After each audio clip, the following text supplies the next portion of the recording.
আম্মা ফাতেমার বিয়ে ঠিক হয়েছে। আর আম্মা কে ছিলেন? না, মিস্টার রেচেল হার্ভার্ড, হার্ভার্ড ইউনিভার্সিটির রিসার্চ স্কলার। তিনি বলছেন যে হযরত মুহাম্মাদের মেয়ে ফাতেমা সাল্লাল্লাহু আলাইহি ওয়াসাল্লাম, ফাতেমা ছিল একটা বাস্তববাদী কবি, বড় এডুকেটেড ছিলেন তিনি। বিয়ে ঠিক হয়ে গেছে, আম্মার যখন বিয়ে ঠিক হয়ে গেছে, এদিকে হযরতে আলীর মন খারাপ হয়ে গেছে। উসমান গনি যে বলছে, আলী তোমার মন খারাপ কেন? ফাতেমার বিয়ে ঠিক হয়ে গেছে। তো না, আমার দিলের খুব খায়েশ ছিল, আমি অন্তর থেকে ফাতেমাকে খুব ভালোবাসতাম, কিন্তু কোনোদিন আমি রাসূলুল্লাহকে বলতে পারিনি। ফাতেমা ব্যাপারটা জানে না। কেন জানে না? ফাতেমার বিয়ে ঠিক হয়েছে, আমার বুকটা ফেটে যাচ্ছে। ওসমান গনি পিঠটা চাপড়েছে, চাপড়ে বলছে, যাও তুমি, আমি সংসারের জিনিসপত্র, কারণ বিয়ে দিতে গেলে তখনকার ছেলেরা ক্যাপাবল কি, এখন দেখছে তুমি কি চাকরি করো, ঠিক আছে, সেই চাকরি অনুযায়ী ঘড়ি কিনবে কত দামি, ওর চাকরি অনুযায়ী ঘড়ি। যদি 2 লাখ টাকা মাইনে পাই, 10,000 টাকার ঘড়ি দেবে না। হাসছিস কেন?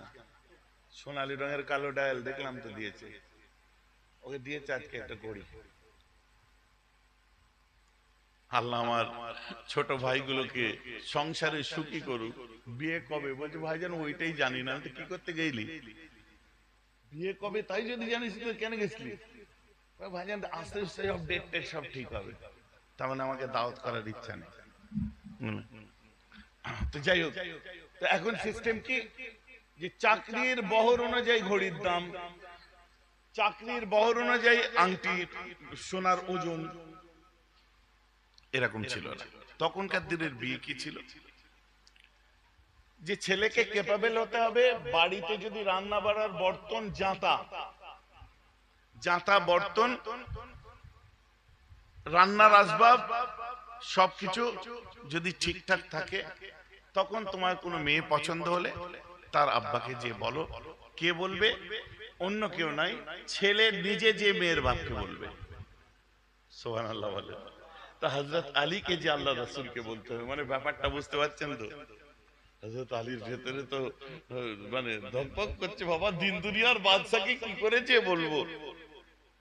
উসমান গনি বলছে, বাকি জিনিসপত্র আমি কিনে আনছি, তুমি প্রস্তাব নিয়ে যাও। এইটা হচ্ছে শরীয়তের নিয়ম। তবে আমার যুবক ছেলেরা রিস্ক নিতে যেওনি। কোন মেয়ে পছন্দ হলে বাইক নিয়ে দাঁড়িয়ে বলে, চাচা দাঁড়াও, আসসালামু আলাইকুম, তোমার মেয়েকে আমার পছন্দ, বিয়ে দেবে? জুতো খুলে মারবে একদম, কারণ এখন সেই সিস্টেম আর নেই, বুঝতে পেরেছেন? এখন সিস্টেম চেঞ্জ হয়ে গেছে। যে হচ্ছে হযরত আলী দাঁড়িয়ে বলছে, হুজুর হুজুর কি হয়েছে আলী? তোমার চোখে পানি কেন? তুমি কাঁদছো কেন? আল্লাহ রাসূলের হাত ধরে চুমু দিল। কি হয়েছে আলী? হুজুর আপনি ফাতেমার বিয়ে ঠিক করে ফেলেছেন? হ্যাঁ, একটা প্রস্তাব এসেছে। আমি তাদের সঙ্গে কোনো কথা বলিনি। যে হুজুর ফাতেমাকে যদি আমাকে আমানত হিসাবে দিতেন, আমি বড় যত্নে রাখতাম ফাতেমাকে। আর আমার জীবনে ফাতেমা অনেক কিছু মাইনে রাখে হুজুর। ঠিক আছে, আমি মেয়েকে জিজ্ঞাসা করে এসে। আর হযরত আলীর কোয়ালিটি বলে দিই। হযরত আলী ছিলেন বিরাট আলেম, হযরত আলী ছিলেন মুফাসসির, হযরত আলী ছিলেন বিশাল। আমার নবী বলছেন, আনা মদিনাতুল ইলমে ওয়া আলীয়ু বাবুহা, আমি মুহাম্মদ ইলমের শহর, আর ওই ইলমের শহর দরজা হচ্ছে আলী। বলেন না সুবহানাল্লাহ। শক্তিশালী মুসলমান, আপনারা শুনেছেন ওয়াজে, খাইবার দুর্গের দরজা যেটা 40 জন সাহাবা মিলে চাগাতে পারেনি, উনি একা চাগিয়ে নিয়েছিলেন। এত বড় মানে মুসলমান ছিলেন এবং খুব সৎ চরিত্রের মানুষ ছিলেন। আমার রাসূল বাড়িতে যে বলছে, ফাতেমা তোমার আরেকটা বিয়ের প্রস্তাব এসেছে। ছেলেটা অনেক বড় আলেম, বড় শিক্ষিত, ভদ্র, মাথা নিচু করে কথা বলে। ছেলেটা অনেক মুসলমান, শক্তির অধিকারী, অনেক শক্তিশালী, যার জন্য আমরা কথাই কথাই ইয়া আলী বলি, তাই না? ইয়া আলী করি কেন? হযরত আলী এমনই শক্তিশালী ছিলেন। আর ছেলেটা আমার বংশেরই, কুরাইশ বংশের। আম্মাজান ফাতেমা বলছে, আব্বু আপনি আমার মনের পছন্দের কথা বলছেন। ওই কে মা? বলছে আপনি আলীর কথা বলছেন না? আমার রাসূল বলছে আলহামদুলিল্লাহ। মা আমি কি কথা এগোবো? বলছে আব্বু আপনার মতের উপরে কোনোদিন মত দিইনি, কিন্তু আপনার বেটির মত যদি জিজ্ঞাসা করতেন আমি বলতাম আমার আলী পছন্দ। বলেন না সুবহানাল্লাহ। আমার রাসূল এসে হযরত আলীর কপালে চুমু দিয়ে বলছে মুবারক হো আলী, খাতুনে জান্নাত তোমাকে কবুল করে নিয়েছে। বলেন না সুবহানাল্লাহ। বিবাহের দিন যত কাছে আসছে আমার রাসূলের জান তত সরদ হয়ে যাচ্ছে। আহারে প্রাণের মেয়ে আম্মা জান ফাতেমা তিনটে মতান্তরে 4টে সন্তান দুনিয়া থেকে বিদায় নেওয়ার পরে আল্লাহ ওই বাচ্চা দিয়েছিলেন। আমার রাসূল আম্মা জান ফাতেমাকে কোলে নিয়েছিলেন, ছোট্টবেলায় কোলে নিয়ে বলেছিলেন আন্না ফাতেমা তো মুদগাতাম মিন্নি, ফাতেমা হলো আমার মুদগা। মুদগার ব্যাখ্যা করবে, একটু শুনবেন একটু, মানে বুঝতে কঠিন হলেও আমি বুঝিয়ে দিচ্ছি। মুদগা কাকে বলে? আপনারা আব্বাদের মুখে ওয়াজ শুনেছেন, আলা ইন্না ফিল জাসদি মুদগাতুন ইযা সালাহাত সালাহাল জাসদি কুল্লুহু ইযা ফাসাদাত ফাসাদাল জাসদি কুল্লুহু আলা ওয়াইয়াল কলব। আলা ইন্না ফিল জাসদি মুদগাতুন, শরীরের মধ্যে একটা গোশতের টুকরো আছে, ওটা পরিষ্কার থাকলে গোটা শরীর পরিষ্কার, ওটা নোংরা হলে গোটা শরীরটা নোংরা হয়ে যায়। ওটাকে আরবিতে বলা হয় কলব, বাংলায় বলা হয় হৃদয়, ইংলিশে বলা হয় হার্ট, হিন্দিতে বলা হয় জিগর, আর উর্দুতে বলা হয় দিল। হাদিস অনুযায়ী মুদগা মানে দিল। আমার রাসূল বলছেন ফাতেমা তো মুদগাতুম মিন্নি, এই ফাতেমা আমার মেয়ে নয়, আমার দিল। বলুন না সুবহানাল্লাহ। কোরআন অনুযায়ী মুদগা, কোরআন পাক খুলুন, বিসমিল্লাহির রহমানির রহিম। সুম্মা খালাকনাল নুতফাতা আলাকাতান ফাখালাকনাল আলাকাতা মুদগাতান ফাখালাকনাল মুদগাতা ইযামান ফাকাসাইনাল ইযামা লাহমা। আমি নুতফাকে সৃষ্টি করেছি, নুতফা থেকে আলাকা, আলাকা থেকে মুদগা মানে গোশতের টুকরো। মায়ের পেটে প্রথম মাসের বাচ্চা, ওকে বলে মুদগা, যার মধ্যে জান থাকে। আমার রাসূল বলছে ফাতেমা তো মুদগাতুম মিন্নি, ফাতেমা আমার মুদগা। কোরআন অনুযায়ী মুদগা মানে হলো জানের মার্কাজ, যার মধ্যে জান থাকে। আমার রাসূল বলছেন ফাতেমা আমার বেটি নয়, ও যে আমার জান। তো কোরআন অনুযায়ী মুদগা মানে জান, হাদিস অনুযায়ী মুদগা মানে হলো দিল। আমার রাসূল নিজের বেটিকে বললেন ফাতেমা তো মুদগাতুম মিন্নি, इसका मतलब फातिमा मेरा सिर्फ बेटी नहीं, फातिमा मेरा जान भी है और दिल भी है। বুঝা গেছে তো নাকি? আমাদের মেয়ে হলেই মন খারাপ হয়ে যায়, মাচানে যে বসে আছে, কি হলো মন খারাপ, মুখ লটকে বসে আছে, আর বলিস নি ফের মেয়ে হয়ে গেছে। মেয়ে হয়ে গেছে মানে বলে বইয়ের পেটে বাচ্চা ছিল জানিস নি? বলে হ্যাঁ জানি তো, এখন 6 কেজি গোশত অর্ডার দিয়েছিলাম, সে আবার ক্যান্সেল করে দিল কেন? মেয়ে হয়েছে কি খাওয়াবো, একটা ছিল ফের মেয়ে হয়ে গেছে। লে নোনো দুদিক থেকে বলছে, আরেকজনকে বলছে কলে পানি আনতে, যে মুখপুরির ভাবি এনেছিলেন না মেয়ে তৈরির কল এনেছিলেন, ফের মেয়ে হয়েছে। মুখপুরি খালি মেয়েই জন্ম দিচ্ছে। এখন ওই ননদকে যদি জিজ্ঞাসা করি ওর মেয়ে হয়েছে বলে যদি তোর ভাবি মুখপুরি হয়, তুইও তো মেয়ে হয়ে জন্মেছিস, তোর মতামত অনুযায়ী তাহলে তোকে যে জন্ম দিয়েছে তোর চোখে সে কি? ভাইজান আমার কথা বুঝতে পারছেন না? আল্লাহ বলছেন ইসবিরু ফিল আরহাম ফাকাইফা ইয়াশা, মায়ের পেটে ছেলে কি মেয়ে দেব ওটা তোমার ইখতিয়ার নয়, ওটা আমি আল্লাহ যেটা বুঝছি ওটাই দেব। সুবহানাল্লাহ বলে। কি হলো তাতে? অসুবিধা কোথায়? আল্লাহ যা দিলেন ঠিক আছে। না হুজুর আপনাদের হাজারে বেজান নেই, আমাদের বেশাদি দিতে হবে, এই দিতে হবে। পাগল কোথাকারে!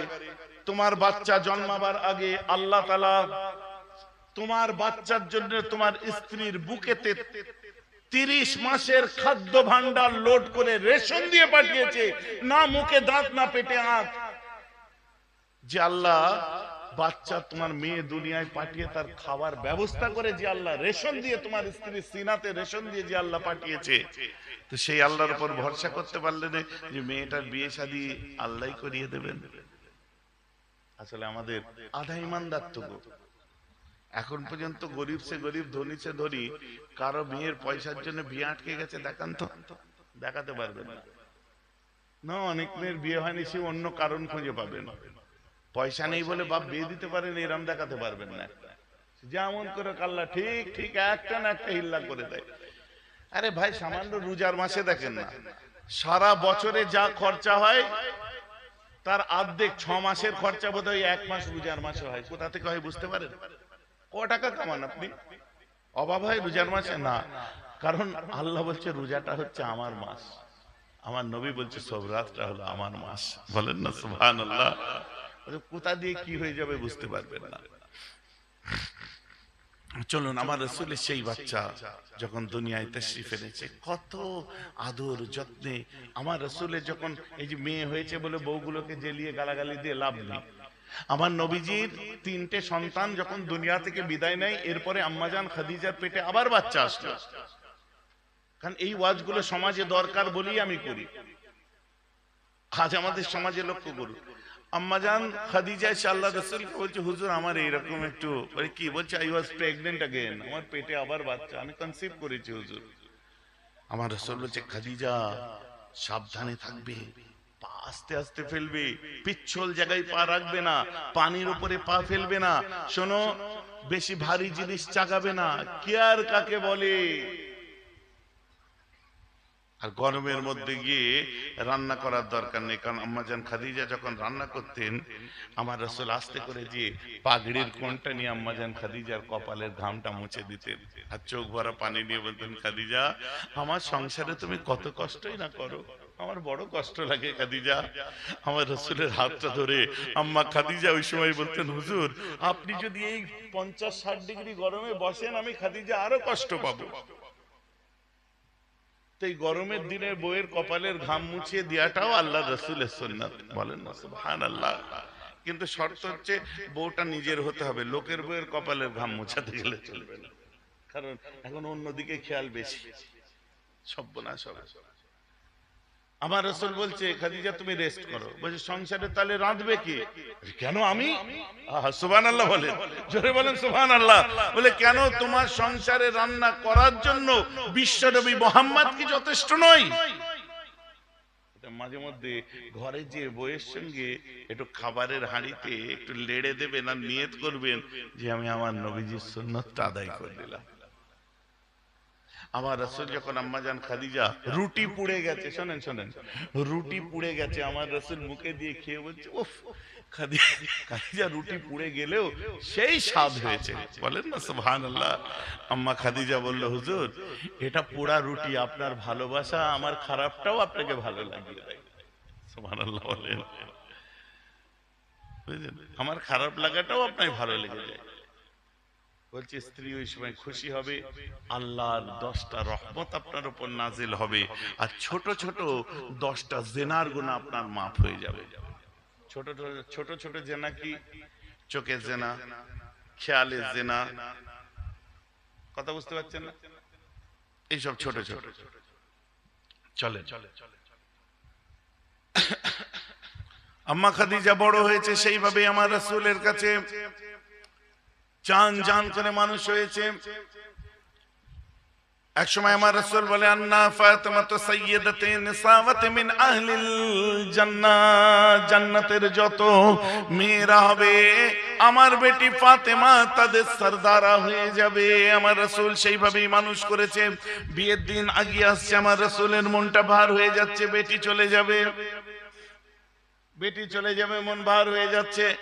আম্মা ফাতেমা বুঝতে দিচ্ছেন না আল্লাহ রাসূলকে, কারণ আমার রাসূলের মন খারাপ, আম্মা বুঝতে দিচ্ছেন না, কারণ আম্মারও তো মন আরো খারাপ। আল্লাহ রাসূলের কিছু কিছু বাপ বেটির কিছু কিছু স্পর্শকাতর আলোচনা শুনলে কিন্তু কলিজা ফেটে যাবে ভাই, বুঝলেন? বাড়িতে রুটি হয়েছে, আম্মা ফাতেমা ছেঁড়া রুটি দিয়ে বাপের কাছে এসেছে, আচ্ছা আব্বা একটা রুটি জোগাড় করতে পেরেছি। কারণ কুফফাররা গরিব ছিলেন না, কুফফাররা চতুর্দিক থেকে আল্লাহ রাসূলকে জুলুম করত, রেশন পর্যন্ত আনতে পারতেন না। আল্লাহ রাসূল রুটিটাকে সামনে নিয়ে এইভাবে দেখছে, দিয়ে একবার নিজের মুখে খাচ্ছে, একবার বেটি ফাতেমাকে খাইয়ে দিচ্ছে, একবার আবার নিজে খাচ্ছেন, আবার একবার আম্মা ফাতেমাকে খাইয়ে দিচ্ছেন। কি বানজার! এইসব অনেক অনেক স্মৃতি আছে। আমার রাসূল কাঁদছেন যে আমার বেটির বিয়ে হয়ে যাবে, আমার মেয়ে চলে যাবে আমার কাছ থেকে। আহা, আমার রাসূল একটা শাড়ি করলে জোগাড় করলেন, কাপড় বেটিকে পরাবে, যে কাপড়টার মধ্যে 40টা মতান্তরে 70খানা ছেঁড়া তালির দাগ দেখা যায়। জোরে বলেন সুবহানাল্লাহ। ভাইজান, ইসলামের সব থেকে বড় প্রফেট ওয়ার্ল্ড ওয়াইড, যাকে নিয়ে মিস্টার উইলিয়াম মুর থেকে, ডেভেনপোর্ট থেকে, অ্যালেন ডেভিডসন থেকে, ফিলিপ কে হিটকি থেকে, মিস্টার রোজারিও থেকে আরম্ভ করে, ওলিয়ারি থেকে, স্যার উইলিয়াম মুর থেকে, মিস্টার মাইকেল এইচ হার্ট থেকে আরম্ভ করে, বাসওয়াকার স্মিথ থেকে আরম্ভ করে, সারা পৃথিবী যে নবীর এত সুনাম করছে, যে নবীর ইন্তেকালের পরে দেখা যাচ্ছে পৃথিবীর অর্ধ পৃথিবী সম্পত্তির মালিক আমার রাসূল, যে নবী জন্মগতভাবে জমিদার বাড়িতে জন্ম নিয়েছিলেন, আর তার বেটির আপনার কি বলে বিয়ে হচ্ছে, যে কাপড় পরে হতে 40টা তালির দাগ। How can this possible? দেখাতে পারবেন? আচ্ছা, আল্লাহ রাসূলের পাশে যারা আছে, ওমর ফারুকের মতো সাহাবা, কোটি কোটি টাকার মালিক। ওসমান গনির ব্যাপারই আলাদা, এত ধনী ছিলেন। কথা বুঝতে পারছেন? নবীর একই খানদানের ছিলেন ওসমান গনি। পয়সার অভাব নেই। আমার বহু আগে আমি পড়েছিলাম, লালু প্রসাদ যাদব আপনার বিহারে, ওনার ওই যে একটা মেয়ের যখন বিয়ে হয়েছিল তারপরে সিবিআই রেড করেছিল, তো তখনকার দিনে যে লেহেঙ্গাটা দিয়েছিল, তখনকার দিনে ওই লেহেঙ্গাটা 6 লক্ষ টাকা দাম ছিল। এখন যদি আপনি ধরেন তো 22, 23, 25 লাখ টাকা দাম, 20 বছর আগে। তো लालू जी के जिज्ञेस करा হচ্ছে, लालू जी आपके बेटे ने ये बेशकीमत लहंगा पहनी, ये पैसा कहाँ से मिला? बोलते हमारे कोई शिल्पपति भक्त है, उसने प्रेजेंट किया है, हम नहीं खरीदे। আমার কোন শিল্পপতি ভক্ত প্রেজেন্ট করেছে। আমার রাসূলের শিল্পপতি ভক্ত ছিল না। এদের শিল্পপতি ভক্ত কারা? মোদিজির আম্বানি, নীরব মোদি, আদানি, এইসব। এদেরকে যদি বলি যে এই যে স্টেজটাই বসে আছে, এটা সোনার তৈরি করে দিচ্ছি, এইটাকে কিনে নাও, কিনে নিতে পারবে। পরে যদি বলি এই সোনার এত মন ওজনের স্টেজটা মৃগালার লোককে বিলিয়ে দাও, তখন বুকটা ফেটে যাবে। বুঝতে পারছেন না? তৈরি করতে পারবে। কিন্তু উসমান গনি কি বলছে? বলছে আল্লাহ যদি আমি আমার হাবিবকে এত ভালোবাসি, আল্লাহ যদি ওই ওহদ পাহাড়টাকে পুরো সোনার তৈরি করে দিত, আমি ওহদ পাহাড় সমান সোনা আল্লাহর আযাব থেকে বাঁচার জন্য আমি বিলিয়ে দিতাম। জোরে বলুন সুবহানাল্লাহ। আর সত্যি ওহদ পাহাড়ের আশপাশে যেতে দেয় না, কারণ ওহদ পাহাড় থেকে এখন সোনা বার হচ্ছে, এটা আপনারাও জানেন। এখন ঘিরে দিয়েছে, আমরা দেখে এলাম। তো এই উসমান গনি যদি ইচ্ছা করতেন, আমার রাসূলের বেটিকে একটা দামি লেহেঙ্গা পরাতে পারতেন না? কেন? গরিব দরদি প্রকৃত নেতা ইনি, যে হলো আমার রাসূল। কারণ জানে আজ আমার বেটিকে আমি ইচ্ছা করলে দামি শাড়ি, কাপড়, লেহেঙ্গা পরিয়ে বিয়ে দিতে পারি, কিন্তু আমার গুনাহগার গরিব উম্মত গুলো নিজের মেয়ের বিয়ে একটা 200-400 টাকার কাপড় পরে দিতে পারবে না। পেটের জ্বালায় হয়তো বিয়ে দিয়ে দেবে, দেওয়ার পরে হাতে কেরোসিন তেল আর দিশলাই তুলে দেবে, যে অশান্তি হলে গলায় দড়ি দিয়ে কিংবা আত্মহত্যা করে মরিস, আর বাপের বাড়ি যেন না ফিরিস, এই গরিবকে বাঁচা বলে কোন রকমের মেয়ে উদ্ধার করে। আমার রাসূল বলছে আমি সেই গরিব দরদি নবী হয়ে উম্মতের দিকে লক্ষ্য করে আমার বেটিকে এই ছেঁড়া কাপড়ে বিয়ে দিলাম। জোরে বলুন সুবহানাল্লাহ। দিস ইজ রিয়েল লিডার, একেই বলে প্রকৃত নেতা। Mr. David Port লিখছেন, we must recognize that the spread of Islam not owned by victory of sword but is spread by the magic of his personality and wonderful eloquence. ইসলামের নবীর বদনাম করে সত্যের অপলাপ করো না। কে বলেছে? মুহাম্মদ তলোয়ারের দ্বারা ইসলাম প্রচার করেছে না, ইসলাম প্রচার হয়েছে মুহাম্মাদের মুখের বাণীতে, এবং তার আদর্শ বিশ্ব জয় করে নিয়েছে। জোরে বলুন সুবহানাল্লাহ। এগুলো বুঝতে হবে, খালি মুখে বলে চলে গেলে হবে না। ভোটের সময় আসলে সব দেখলেন কত তো আজ মারা, তেল মারা, এই মারা। এখন কোথায় নেতাগুলোকে খোঁজেন? তো এখন নেতাগুলোকে খোঁজেন, 5 বছরে 5-6 বার দেখতে পাবেন, এর থেকে বেশি পাবেন না। 300, হ্যাঁ তাও পাওয়া যাবে, 365 দিনে 1 বছর, বুঝতে পাওয়া যাবে না। আর সব থেকে আমার দুঃখ লাগে কি জানেন, আমার একটা ইন্টারভিউ দেখেছেন ভোটের আগে নিশ্চয়ই, ওটা ওই আপনার কি বলে TV9 বা কিছু একটা সম্প্রচার, অনেকগুলো চ্যানেল ছিল, তারপর ওই 24 ঘন্টা এবিপি আনন্দ ওরাও ছিল। তো আপনি ইলেকশন সম্পর্কে কি শান্তি সম্প্রীতির সঙ্গে হোক, আমি এটাই চাইবো। তবে হ্যাঁ দেখুন, আমাদের এখানে বেকারত্ব জ্বালা আছে, আমাদের আপনার কত লট অফ প্রবলেমস, শিক্ষাগত দিক থেকে, বেকারত্ব থেকে, সব রকম প্রবলেম আছে, সব আছে। মুসলিমদের মধ্যে আছে, আদিবাসীদের মধ্যে আছে, হিন্দুদের মধ্যে আছে, সবার মধ্যে সমস্যা। গ্যাসের দাম বেশি, গ্যাসের দাম আকাশ ছোঁয়া, চালের দাম, আবার ওই সেন্সেক্স পড়ে গেল, সব কিছু মিলিয়ে ये हम करेंगे, तन करेंगे, वो करेंगे, मोदी जी को वोट नहीं डालेंगे, इस बार हमारे ये हो गया, वो हो गया, সব ঠিক আছে। ওই 2 মিনিট ভোট বক্সের ভেতরে যে মাথা কেমন হয়ে যায় ফের সেখানেই মেরে দেয়, মিলিয়ে দেখবেন। ওই ভোট বক্সে যে আর মাথা কাজ করে না, তখন এই হিন্দু মুসলমান মন্দির মসজিদ তখন ওই কাজ হয়। বাংলা শিক্ষিত সম্ভ্রান্ত হিন্দুরা প্রমাণ করে দিয়েছে, জুতো মেরে দিয়েছে মুখে, বুঝলেন যে কি এই ধর্মের সুড়সুড়ি দিয়ে, সাম্প্রদায়িক ইস্যু তুলে দিয়ে বাংলায় ভোট করা সম্ভব নয়।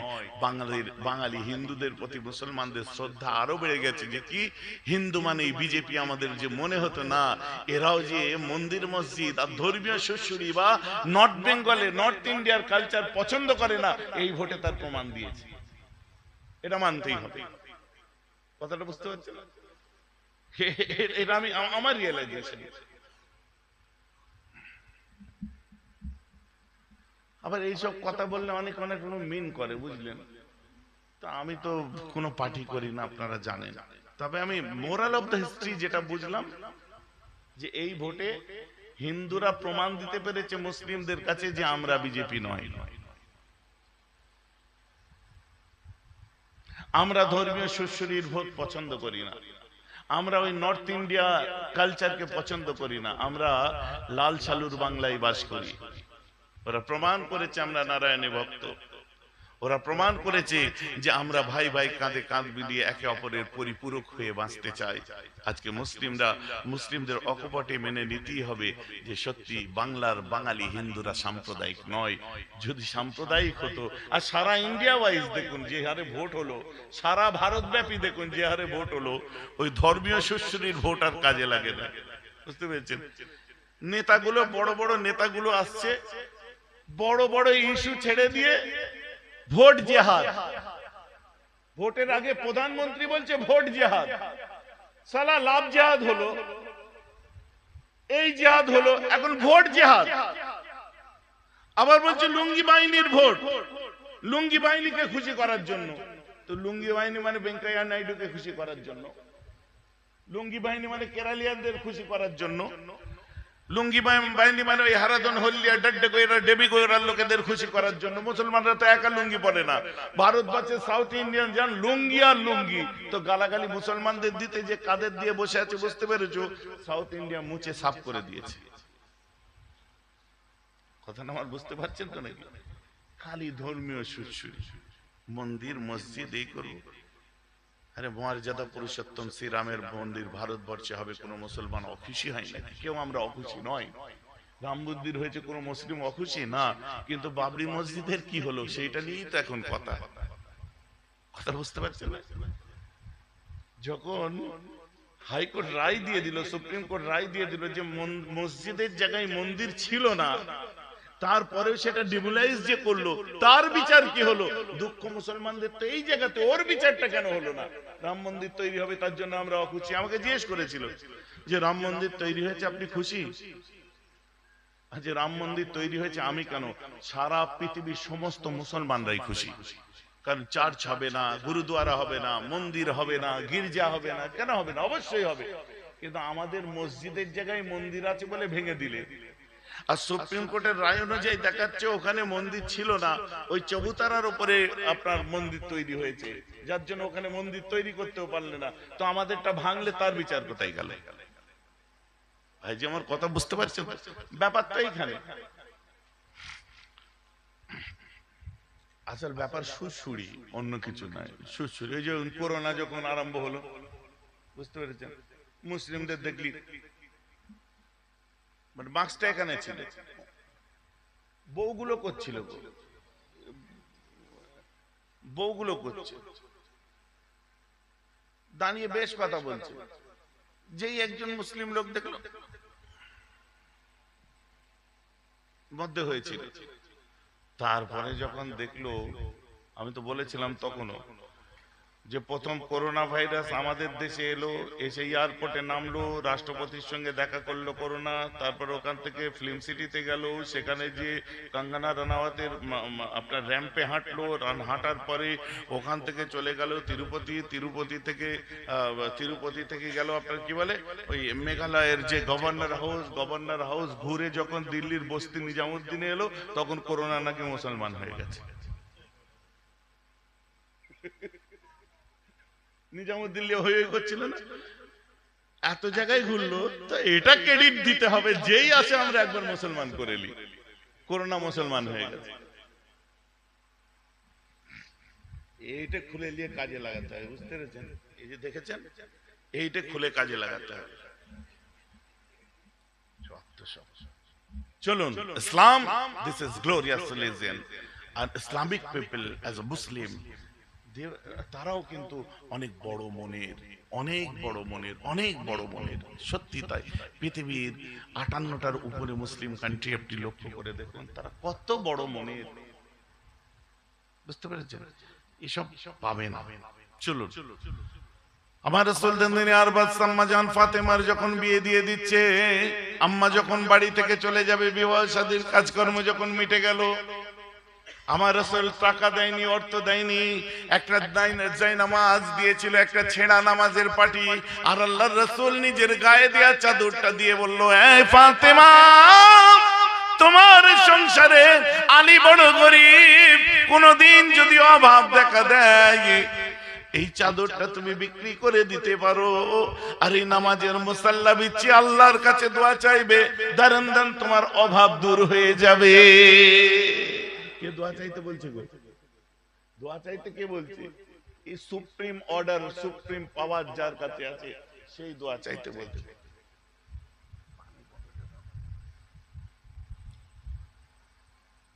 বিয়ে শাদী হয়ে গেল, আমাদের দুই ইমাম সাহেব জন্মালেন, ইমামে হাসান, ইমামে হোসেন।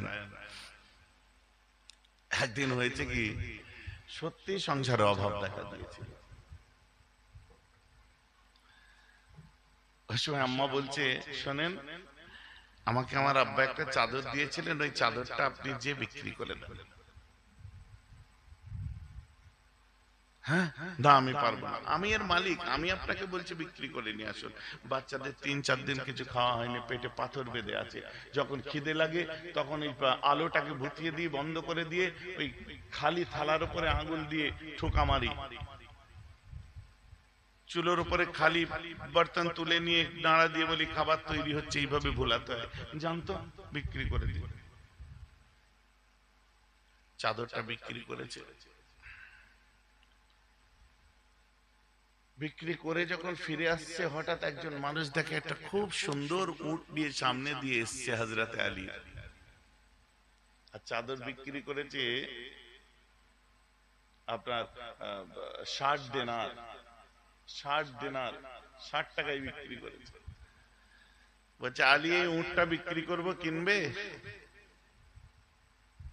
দূর, আমার কাছে পয়সা নেই, ঘরের ছেলেরা খেতে পাচ্ছে না, এখন কিনবে না, আরো কিছু ধারে কিনে নাও না, পরে টাকা দেবে।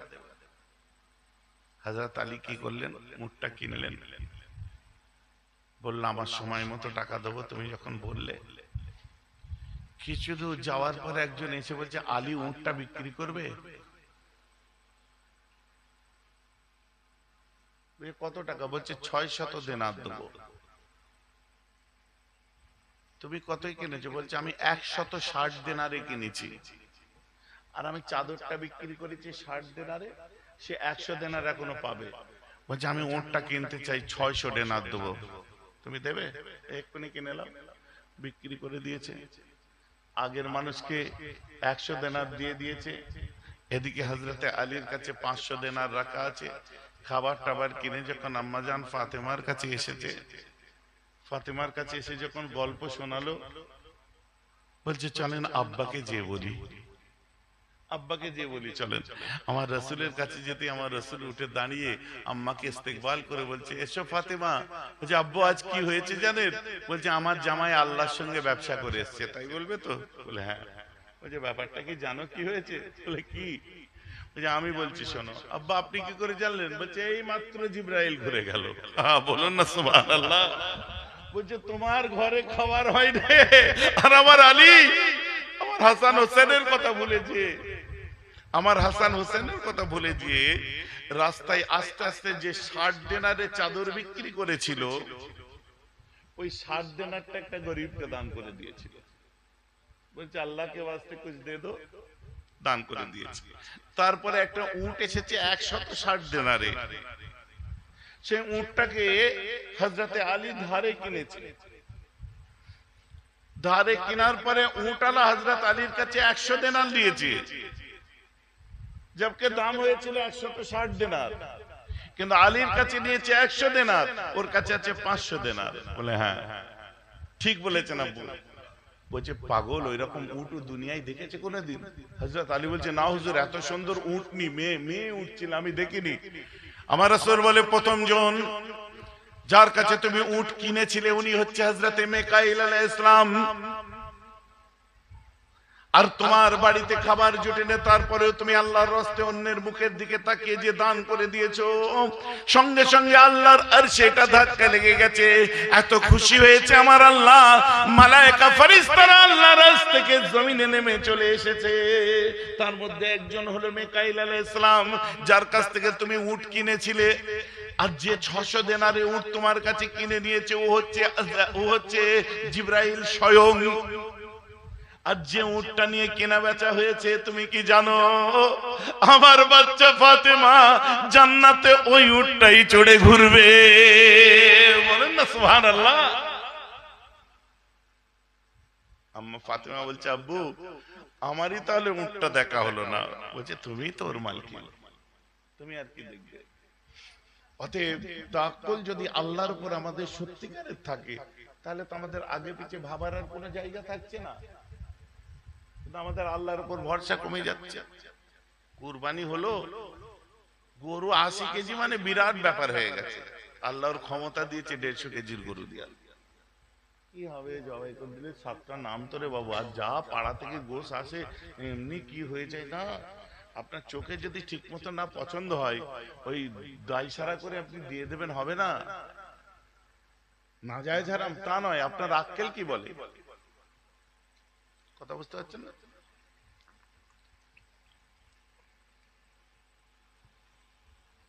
রোজার মাসে সারা দিন শুকিয়ে ইফতারটা খুলি পুরো রকমে, সে ইফতারও খোলে না, আসর বাদ থেকেই দাঁতে গুঁড়া খুল দিয়ে মাছ। এদিকে মাঝে কেনা জানেনি, সেই হাওড়া জেলায় বেশি দেখেছেন। এদিকে মাঝে নাকি মাঝে না, হাওড়া জেলায় দেখবে গুঁড়া কুল মারছে আসর বাদ। ইফতারটা কোন রকমে করে সঙ্গে সঙ্গে বিড়ি ধরিয়ে মসজিদে দৌড়চ্ছে। আর সিজে টান মানে ডিসলাই দিয়ে ধরিয়ে গাল তুবড়ে ঢুকে, যত গায়ে জোর আছে টেনে 3-4 বারে বিড়ি শেষ। মনে মনে ভাবছো, বলছে স্যার আমাকে আর টেনুনি, আমি বাপের নাম ভুলে যাচ্ছি। ঘর থেকে বেরিয়ে পুকুর ঘাট পর্যন্ত বা কল পর্যন্ত উজু করতে কাঁধে জামা নিয়ে ওর মধ্যে 3টে বিড়ি শেষ। কুল্লি টুল্লি করে কোন রকমের নামাজ পড়ে বেরিয়ে 1 কাপ চা বলে চা দে, ওই চা দেওয়ার আগে ফের একটা বিড়ি শেষ। কারণ সারা দিনেরটা ওইটুকু টাইমে কোটা কমপ্লিট করতে হবে না। বাপ রাগ করবেন না আমার কথায়। রোজা অনেক সংযমের ব্যাপার, কুরবানি ইবাদত অনেক সংযমের ব্যাপার। তাই বললাম না, নামাজ পড়ার নাম ইবাদত নয়, রোজা রাখার নাম ইবাদত নয়। ইসলাম পালন করে ফেলেছেন ভাববেন না। আর ইসলামের মধ্যে নামাজ, ইসলামের মধ্যে রোজা, ইসলামের মধ্যে হজ, যাকাত, ইসলামের মধ্যে তাসবিহ তেলাওয়াত আমার আপনার ইবাদতের মধ্যে ইসলাম আছে কি নেই ওটা নির্ভর করছে ম্যান টু ম্যান, আপনি মানুষ কেমন। মিস্টার জর্জ বার্নার্ড শাহ, ইনি কিন্তু নাস্তিক। মিস্টার জর্জ বার্নার্ড শাহ বলছি পৃথিবী শান্ত হবে না হযরত মুহাম্মাদের মতো মানুষ যদি এক নায়কের ভূমিকা নিয়ে পৃথিবীতে আসে, পৃথিবী আবার শান্ত হবে। আর মুহাম্মদ আসলে তার পায়ে জুতো বাঁধার দায়িত্বটা আমি জর্জ বার্নার্ড শাহ মাথায় তুলে নেব। সুবহানাল্লাহ বলে। কে একজন নাস্তিক, অ্যাথিস্ট ছিল, সে কমিউনিস্ট। পরে বলছি Islam is a good religion and I am extremely sorry to say Islamic people is poor. এখানে পোর কথার অর্থ হচ্ছে ভালো না, গরিব। বুঝতে পারছেন? বলছি ইসলাম এত সুন্দর ধর্ম কিন্তু মুসলিমরা খুব পোর। ঠিক কথা বলেছে। আমরা ইসলামকেই চিনতে পারি, সবকিছু আছে কিন্তু আমরা ইসলাম চিনতে পারছি না, চিনিনি, চিনার চেষ্টা করিনি। আর কেউ যদি দু এক ওয়াক্ত নামাজ ধরে গেছে, ওরে বাপরে তার গরম কি, বাপরে বাপ। ও যদি 1 কেজি দুধ ওর মাথায় তুলে দাও তো টকবক করে ফুটে যাবে, গরম। কেউ দোয়া শিখে গেছে, হ্যাঁ চুপ করে পড়লো আলহামদুলিল্লাহ, হ্যাঁ যদি আলহামদুলিল্লাহ শিখে গেছে মানে বিরাট ব্যাপার। পিশাবখানায় ঢোকার আল্লাহ খুব চল খাওয়া যে আবার বলছে না মুতার দোয়া জানিস তোরা ফুরফুরা সিলসিলার লোক। আমাকে আব্বাকে নিয়ে আমি এই তালপুকুর বলে একটা জায়গা আছে না ডোমজুড়ের দিকে, জলসায় গেছি। আমি তো ফাজেল সেকেন্ড ইয়ার পড়ি, বুঝলি। হেভি ঠান্ডা লাগছে, নেমে চায়ের দোকানে চা খেতে গেছি। ঠিক আছে, চায়ে যে চুমুক দিয়েছি, ওই কই দোয়া পড়লে না, নতুন নতুন তবলিগ করছে, বুঝতে পেরেছে। দোয়া পড়লে না তুমি, আমার তো মাথা কাজ করছে না, চা খাওয়ার দোয়া আবার কিরে ভাই, আমার টাওয়ার লাগছে না। আচ্ছা ধর চা খাওয়ার দোয়া আছে নাকি, কি বলেন আপনি? কেন দুধ খাওয়ার দোয়া জানো না? আমি হ্যাঁ ওটা জানি তো, ওই ওটা পড়লেই তো হয়ে যাবে, দুধ আছে তো চাই। আমি ধর র চা খাচ্ছি, এখানে সেট হবে দোয়া? আমি তো র চা খাচ্ছি, কোথায় দোয়া ফিট হবে? দোয়া লাগবেই না তো। ও র চা খাচ্ছ, ভালো, র চা খাওয়া ভালো স্বাস্থ্যের জন্য। জ্ঞান দিয়ে দিল। ঠান্ডায় বসে আছে, খানিকক্ষণ পরে হ্যাঁ করে কেসে হেঁচে নিয়ে বলছে আলহামদুলিল্লাহ বলে আমার দিকে দেখছে। আমি ফের কি বলে রে ভাই, তুমি ইয়ারহামাকুমুল্লাহ বললে না? আদার এরাও তো অত লোক বসে আছে, ওরাও তো বললেনি যে ওরা হুজুরের সঙ্গে ঘুরে, তাহলে হুজুররা তেল পানিতে ফুঁক মারা পয়সা ওয়াজ করবে, পয়সা নেবে, শিখাতেও পারে না ড্রাইভারদেরকে। খুব দিচ্ছে আমাকে। আমি তো চুপ করুন তো, হ্যাঁ চুপ করলে আর আমার কোনলা বলতে জানো না বোধহয়, হুজুরা শেখায়নি, শেখাবে কি করে? পয়সা নিয়ে ঘর যে ঘুমাবে তো খালি। আমি মনে মনে যে তারা কি খচ্চর লোক, বুঝছে? আমি বলছি এদেরকে বলো, বলছি তুমি হুজুরের লোক, তোমাকে বলতে কি হয়েছে? আমি তুমি হাঁচবে কেন এতগুলো লোকের সামনে?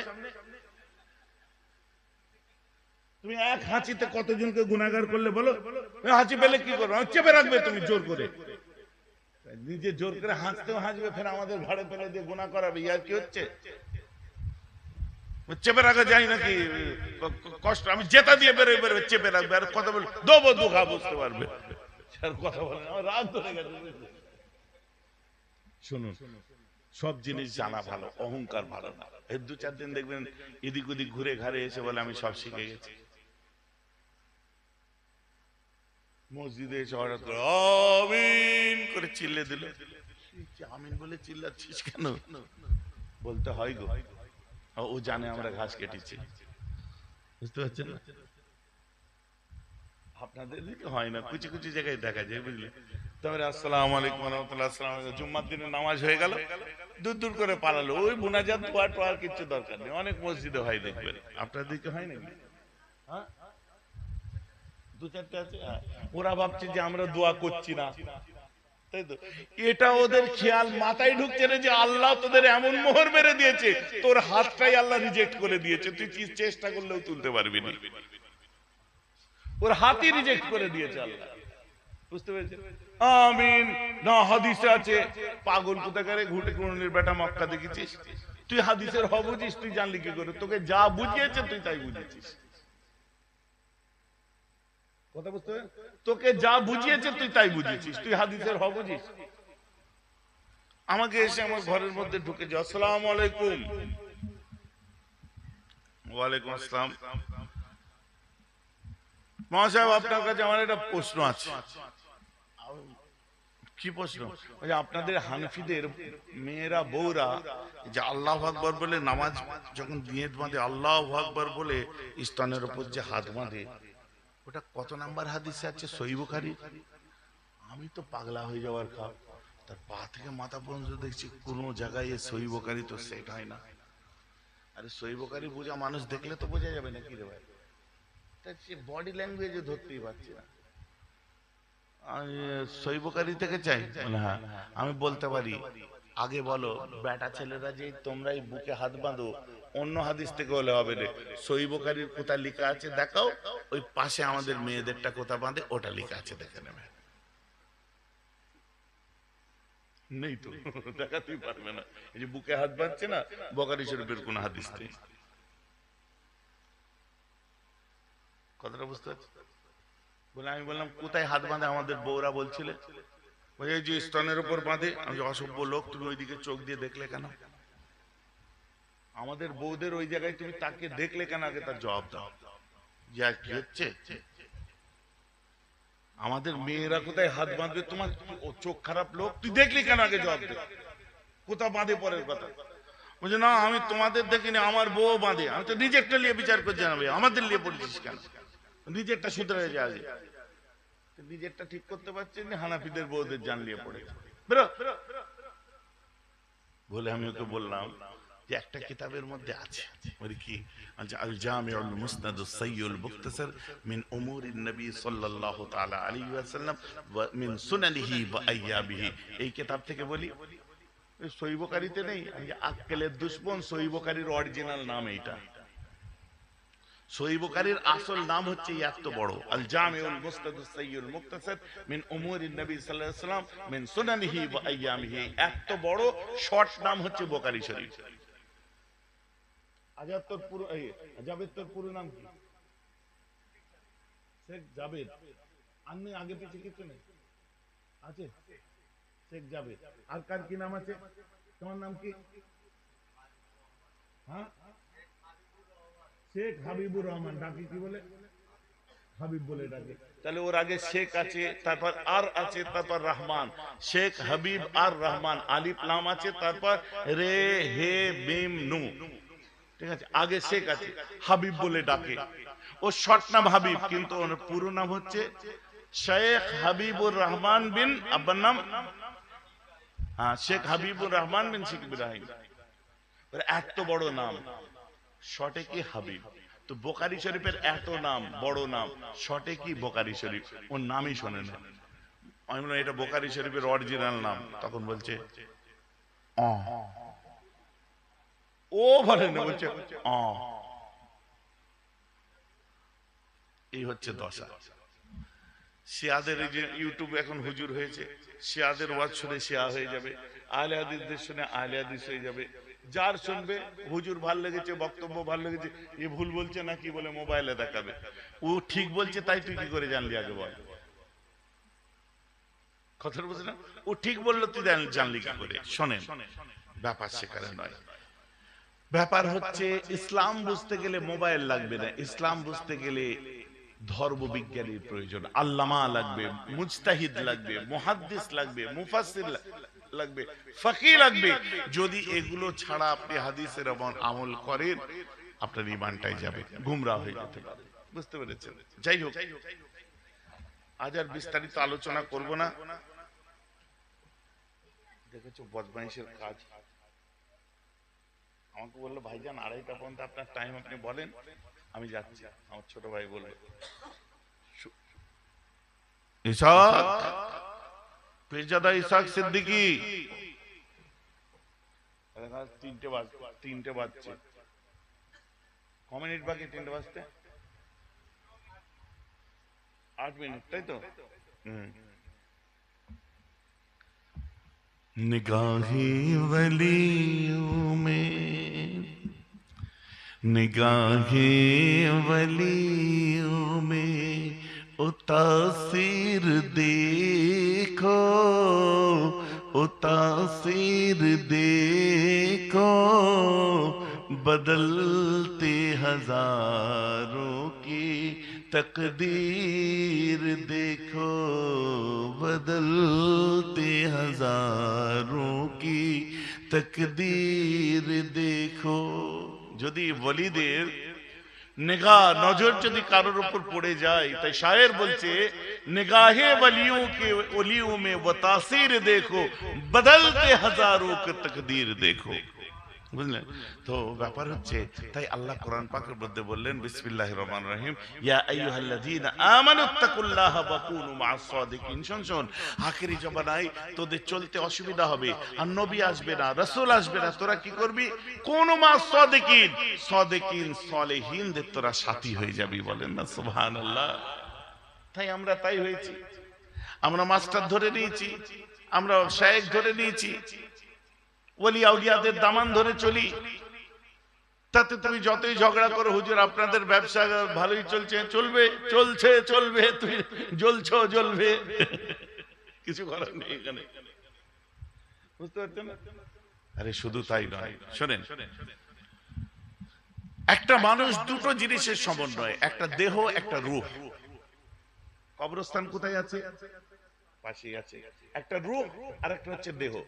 এই কবরস্থানের পাশ দিয়ে কেউ কখনো হেঁটে গেছেন, হঠাৎ নাকে খুশবু পেয়েছেন, কাল থেকে 10 দিন পরীক্ষা করে দেখুন, একবার না একবার পাবেনই পাবেন, শিওর পাবেন, এটা কোনো সন্দেহ নেই। আর এটা আমি পেয়েছি না, এটা প্রত্যেকে, এভরিবডি, আপনারা খেয়াল করে যাবেন, পাবেন কি ওগুলো রুহের, নেক রুহের খুশবু। ওগুলো আচ্ছা, নেক রুহের খুশবু হয়, একটা নয় তোকে হাদিসের মালা পরিয়ে দেবো ওর উপরে। তাহলে একটা আনোকা লোক যদি বলে বাবা কর্মস্থানের দাঁত দিয়ে যেমন এমন খুশবু বেরোয় না, যদি এসে ধরে তার মানে উভূত মনে করছে। বর্ষার সময় দেখবেন বড় ব্যাঙ গুলা কবরস্থানে ডাকে,